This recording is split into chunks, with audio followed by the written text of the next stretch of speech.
Coba kalian bayangkan ya, ada sebuah tempat nih yang begitu indah, sampai-sampai National Geographic itu menyebutkan sebagai salah satu tempat surga terakhir di bumi. Surga terakhir di bumi. Laut biru jernih yang menyapu pulau-pulau kecil, seperti permata. Karang warna-warni yang menyimpan kehidupan laut paling beragam di planet ini. Dan masyarakat lokal yang hidup berdampingan dengan alam. Itulah adalah Raja Ampat. Ya, tapi sekarang coba bayangkan. Tempat yang begitu indahnya tadi, ada satu hal yang kontra sekarang. Suara mesin bor yang meraung, tanah yang digali besar-besaran, air laut yang awalnya jernih menjadi keruh, dan kapal-kapal tambang yang lalu lalang membawa hasil bumi ke luar negeri. Dan yang paling penyakitkan, semuanya ini terjadi atas nama energi hijau. Bayangin, tempat yang satu indah nih, kemudian dirusak atas nama energi hijau. Maka dari itu tonton video ini sampai akhir, karena di sini saya bongkar siapa di balik ini semuanya.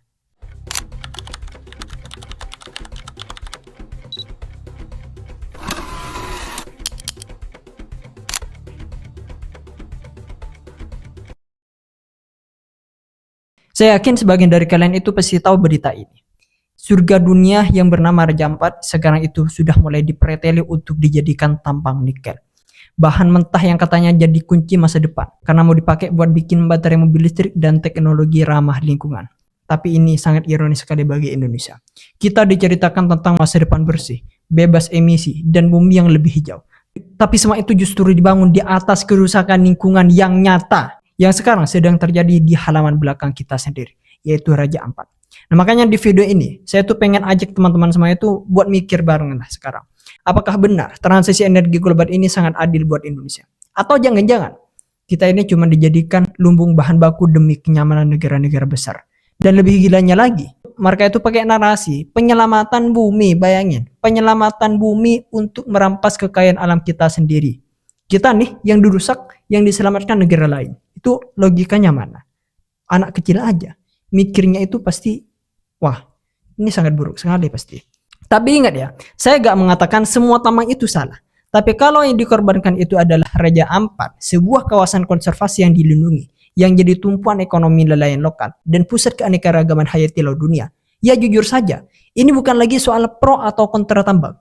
Ini soal logika dan moral. Kok bisa ya? Surga dunia yang kita bangga-banggakan ke seluruh planet, malah mau dijadikan proyek jangka pendek yang hasilnya belum tentu dinikmati rakyat sendiri. Jadi gini ya, mengenai ini semua, ada satu pertanyaan yang sangat besar sekali. Siapa yang pertama kali punya ide buat masukin alat berat dan mulai ngoprek-ngoprek tanah Raja Ampat ini? Apakah ini murni inisiatif lokal atau ada bisikan investasi dari atas? Kita perlu buka fakta dan data untuk membahas ini. Kalau kita lihat ya, perusahaan pertama yang tercatat punya aktivitas tambang nikel di wilayah Raja Ampat ini, tepatnya di Pulau G, yaitu adalah PT Gek Nikel, anak usaha dari PT Aneka Tambang, Antam ya. Yang notabene ini adalah BUMN semuanya. Jadi ini bukan sekedar ulah perusahaan swasta nakal. Ini ada jejak negara di dalamnya. Nah, makanya setelah itu muncul pun nama seperti PT KW Sejahtera Mining yang katanya punya izin eksploitasi di wilayah Waigoo Barat ini. Nah, jangan langsung berpikir, oh berarti legal dong. Oh berarti tambang yang ada di Raja Ampat ini legal dong. Iya, emang legal. Tapi cuma legal di atas kertas. Cuman yang jadi pertanyaan sekarang, legal itu apakah otomatis logis dan etis? Apakah karena punya izin usaha pertambangan ini berarti otomatis sah untuk menghancurkan kawasan konservasi dan merusak ekosistem yang dilindungi?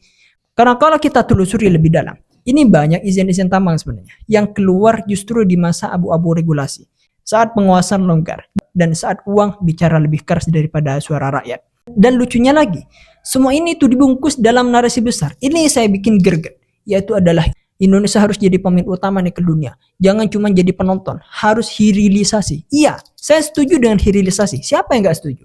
Tapi kalau hilirisasi itu dilaksanakan dengan menghancurkan kawasan sekelas Raja Ampat ini bukan strategi ekonomi lagi. Ini merupakan bunuh diri ekologis. Kita nggak bisa bilang kita melangkah maju kalau yang kita langkah adalah hutan, laut, dan rumah orang lain. Itu pun tidak ada ganti rugi dari ini semua. Dan yang lebih bikin kita miris ya, ini adalah logika ekonomi jangka pendek yang dipakai.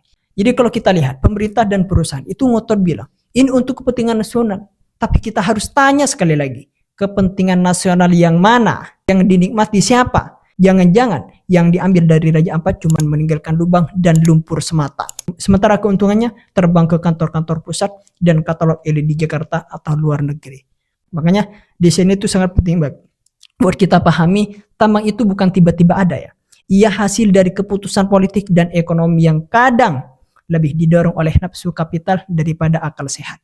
Dan ketika kita bicara tentang Raja Ampat ini, kita tuh sempat bicara tentang batas terakhir. Kalau surga bisa ditambang, maka apalagi yang tersisa untuk dilindungi sekarang. Kita semua tahu ya, bahwasanya Papua, termasuk Papua Barat, itu kan punya status otonomi khusus. Ini bukan cuma soal politik ya, tapi pengakuan terhadap hak-hak orang asli Papua atas tanahnya, alam, dan masa depan mereka sendiri. Tapi pertanyaannya sekarang, kenapa tambang ini bisa masuk dengan begitu mudah ke wilayah adat dan kawasan konservasi? Ini otonomi atau justru penyerahan total ke korporasi? Makanya gini, kalau kita bongkar lebih dalam ya, ternyata banyak dari izin tambang yang beroperasi di Raja Ampat ini justru dikeluarkan oleh pemerintah pusat. Lewat kementerian, tentu ini kementerian bukan abal-abal ya, kementerian strategis. Bahkan dalam beberapa kasus, daerah itu hanya jadi penerima laporan, bukan pengambil keputusan. Jadi di mana letak kekhususannya ini? Jadi di mana letak otonomi khusus ini? Kalau keputusan strategis kayak tambang saja gak bisa dikontrol daerah, lalu buat apa embel-embel otonomi ini dipertahankan? Yang lebih lucu, ketika masyarakat adat itu menolak tambang, mereka sering dikerdilkan, dibilang gak paham pembangunan, gak tahu potensi ekonomi, bahkan dianggap menghambat kemajuan negara. Padahal justru mereka yang sejak dulu itu menjaga kawasan ini tetap lestari. Tanpa mereka, mungkin Raja Ampat ini udah jadi ladang sawit atau pusat tambang dari dulu. Makanya saya ulangi sekali lagi, ini bukan cuma soal izin tambang. Ini soal penghinaan terhadap kedaulatan lokal. Ketika Jakarta atau perusahaan-perusahaan besar itu bisa dengan mudah masuk dan mengubah tanah oleh jadi kawasan industri, itu artinya suara masyarakat adat itu tidak dianggap lagi.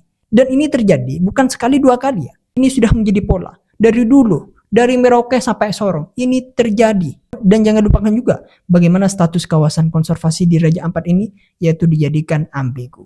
Ada zona perlindungan, ada zona yang katanya bisa dimanfaatkan secara berkelanjutan. Tapi yang nyatanya, istilah berkelanjutan ini bisa dipelintir. Tambang pun bisa masuk asal narasinya dibungkus dengan baik. Demi hilirisasi nasional, demi masa depan Indonesia hijau, atau demi pertumbuhan ekonomi daerah.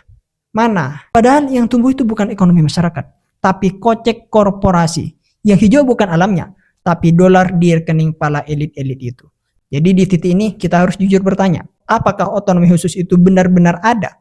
Atau jangan-jangan itu hanya topeng administratif semata. Sementara keputusan nyata tetap dikendalikan dari pusat kekuasaan. Sekarang mari kita bicara soal jargon yang sering kita dengar, yaitu adalah green energy alias energi hijau. Mobil listrik, baterai canggih, energi terbarukan, semuanya dibungkus seolah-olah sebagai jalan suci menyelamatkan planet dan kehancuran iklim ini. Tapi ingat Pak, kita perlu tanya jujur, siapa yang sebenarnya paling diuntungkan dari transisi ini? Apakah negara-negara seperti Indonesia? Atau justru negara-negara besar yang selama ini menikmati kemajuan dari emisi karbon dan sekarang berusaha mencuci dosa lewat proyek hijau mereka? Faktanya, ya tentu negara-negara barat yang dulu membakar batu bara dan minyak tanpa ampun selama ratusan tahun. Sekarang datang membawa narasi perubahan iklim. Mereka butuh nikel, kobalt, dan mineral kritis lainnya buat produksi baterai dan turbin angin. Dan kebetulan Indonesia punya cadangan nikel terbesar di dunia. Tapi alih-alih kita yang jadi raja, justru kita yang terus-menerus jadi buruh tambang global. Kita gade, kita kirim, mereka olah, lalu mereka jual ke kita lagi dalam bentuk teknologi yang mahal. Ini ibarat kita punya ladang emas nih, tapi cuma disuruh jadi tukang gadenya saja. Dan yang lebih tragis, tanah yang kita gade itu bukan ladang sembarangan. Ini Raja Ampat, surga ekologi dunia yang dijadikan bahan bakar proyek hijau mereka. Katanya demi bumi, tapi kok yang rusak justru bumi kita sendiri. Itu demi bumi atau demi kantong elit itu. Jadi akhirnya mereka dapat mobil Tesla dan sertifikat karbon. Kita dapat banjir lumpur, rusaknya ekosistem dan masyarakat adat yang terusir dari tanahnya. Dan perlu digarisbawahi ya, proyek energi hijau ini dikendalikan oleh korporasi besar yang lintas negara. Ada perusahaan tambang multinasional, konsorsium baterai global, bahkan perusahaan teknologi yang ngaku peduli lingkungan. Padahal pabriknya itu justru bikin emisi di negara berkembang. Ya akhirnya green energy akhirnya berubah jadi green imperialism, penjajahan gaya baru yang dibungkus kata-kata keren dari laporan ESG yang manis. Jadi jangan heran ya kalau ada tambang masuk ke Raja Ampat dengan dalih mendukung transisi energi dunia. Karena dunia yang mereka maksud itu bukan dunia kita, itu dunia mereka. Dunia tempat mereka tetap bisa hidup nyaman. Sementara kita ya disuruh memilih antara dua bencana nantinya. Hidup miskin di tengah hutan yang lestari atau hidup tergusur di tengah tambang yang mati. Ini mungkin poin yang terakhir ya. Pernah gak kita mikir, lebih untung mana? Jadikan Raja Ampat sebagai pusat pariwisata dunia atau eksploitasi nikel habis-habisan? Kalau kita pakai logika jangka pendek dan hitung-hitungan tonas, mungkin tambang itu kelihatan lebih menggiurkan. Tapi kalau kita pakai logika negara cerdas, logika jangka panjang, jawabannya jelas. Pariwisata menang jauh. Coba kita lihat data. Pariwisata di Raja Ampat ini kontribusinya ke ekonomi daerah itu terus naik. Tiap tahunnya terus naik. Puluhan ribu turis asing datang tiap tahun. Bawa devisa, buka lapangan kerja. Dan yang paling penting, gak merusak alam. Bahkan banyak riset itu menunjukkan sebenarnya bahwa konservasi alam ini justru meningkatkan nilai ekonomi kawasan. Karena dengan keindahan alam yang terjaga itu, gak bisa ditiru oleh negara-negara manapun. Raja Ampat itu unik, satu-satunya di dunia. Ingat, satu-satunya di dunia. Dan sekali rusak, nilai itu hilang selamanya. Sementara tambang, ya mungkin ada pemasukan dari royalti, ada pekerja yang diserap nantinya, ada jalan yang dibangun. Tapi semua itu dibayar mahal dengan rusaknya ekosistem, punahnya spesies laut, tanah adat yang hilang, dan citra Indonesia yang tercoreng di mata dunia. Karena tambang itu sifatnya hanya sementara. Umur cadangan nikel paling 20 hingga 30 tahun.